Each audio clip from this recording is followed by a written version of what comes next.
Hujambo na karibu tena mtazamaji wa The World News katika kipindi hiki cha ulimwengu wa siasa. Mimi ni Adam Hussein. Baada ya kuanza kwa vita mwaka 2022 ambapo mataifa ya Umoja wa Ulaya yalikuwa na mpango wa kuingiza wanajeshi wao kwa ajili ya mapambano dhidi ya Urusi katika kuitetea Ukraine, moja kati ya mataifa hayo yamezidi kupoteza wanajeshi wake kwa hofu ya kutumwa nchini Ukraine. Inadaiwa kwamba Czech ni miongoni mwa mataifa ambayo askari karibia 40% wameondoka jeshini tangu mwaka 2022 kulingana na chombo cha habari cha Novin. Jamhuri ya Czech imepoteza idadi kubwa ya wanajeshi waliokimbia jeshini na kuachana na kazi hiyo. Ni kutokana na hofu kwamba huenda wangepelekwa katika maangamizi huko nchini Ukraine kwa ajili ya kupambana na Urusi. Jeshi la Czech linapoteza idadi inayoongezeka ya wanajeshi wenye uzoefu kutokana na hofu kwamba wangeweza kutumwa Ukraine. Na hii ni kwa mujibu wa waziri wa ulinzi Jana Černochová ambaye amedai hayo. Waziri huyo wa Jamhuri ya Czech amesema hayo katika bunge la Senate la Czech wiki iliyopita wakati wa mjadala kuhusu marekebisho yanayolenga kuongeza manufaa ili kuvutia wanajeshi wapya na kupunguza idadi ya wanaoondoka.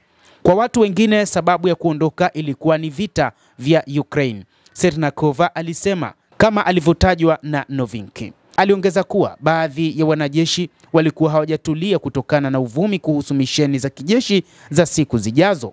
Anasema kwa sababu ya hali ya hewa ya kijamii, wakati waangalizi mbalimbali wamekuwa kitishia uhamasishaji kwa miaka mingi na askari watatumwa Ukraine, kwa baadhi ya watu hiyo ndio ilikuwa sababu ya kuvua sare zao za kijeshi. Kulingana Novink, kuondoka kwa jeshi la Czech kumeongezeka kwa 40% kila mwaka na tangu kuongezeka kwa mzozo wa Ukraine mnamo mwaka 2022. Mwaka 2024 wanajeshi 1370 waliacha jeshi. Idadi hiyo ilikuwa 1200 mnamo 2023 na 1337 mwaka uliopita. Kabla ya 2022, safari ya kuondoka kwa kawaida zilianza 800 hadi 1000 kila mwaka. Rais wa Czech anakubali kwamba alijua kwamba mashambulizi ya Ukraine ya mwaka 2023 yasingeisha, na hivyo kulikuwa na uvumi kwamba wanajeshi wake huenda wangetumiwa na Umoja wa Ulaya kupelekwa nchini Ukraine kwa ajili ya mapambano. Mwanasaikolojia wa zamani wa jeshi Daniel Strobli alitia shaka tafsiri ya Černochová, akidokeza kwamba ikiwa mwanajeshi angejiuzulu kwa hofu ya kutumwa Ukraine, ni vema akaondoka. Kwa kufanya hivyo, alionyesha kwamba hataki kupigania nchi yao.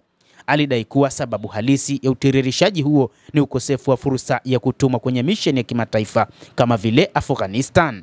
Na hii ndio hofu kubwa ambayo wanajeshi wengi katika mataifa ya Umoja wa Ulaya walikuwa nayo. Hili pia limetokea nchini Uingereza ambapo wanajeshi wengi waliondoka, na wakati huu baadhi yao wanadai kwamba hawafahamu kama kuna mpango wa kupelekwa nchini Ukraine kwa ajili ya kwenda kulinda amani. Hata hivyo, Jamhuri ya Czech imesisitiza kwamba matamshi yaliyotokana na mazungumzo yasiyo katika rekodi na askari ni kwamba kumekuwa na mazungumzo ya askari kwa miaka mingi katika maisha ya binafsi, lakini wanajua kwamba baadhi ya askari walifikiri na wanafikiria hivyo hivyo. Waziri mkuu alikiri kwamba ni vigumu kufahamu sababu hasa za kuondoka kwa wanajeshi hao mara nyingi na wala haikufichuliwa.